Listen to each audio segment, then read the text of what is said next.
बातम्या त्या नागपूरमधून।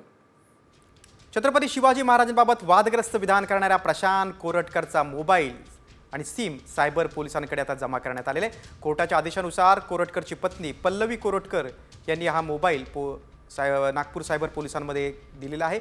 इतिहास संशोधक इंद्रजित सावंत यांच्याशी संभाषण याच मोबाईलमधून झालं होतं आणि त्यांच्या पत्नीने आता तो मोबाईल पोलिसांकडे सुपूर्द केलेला आहे।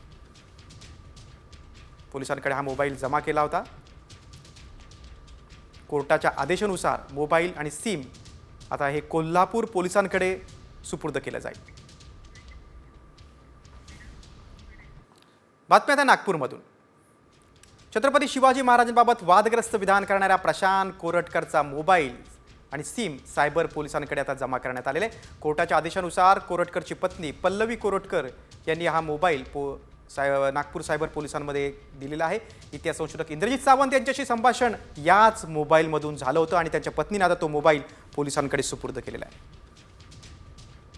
पोलिसांकडे हा मोबाईल जमा केला होता। कोर्टाच्या आदेशानुसार मोबाईल आणि सिम आता हे कोल्हापूर पोलिसांकडे सुपूर्द केलं जाईल।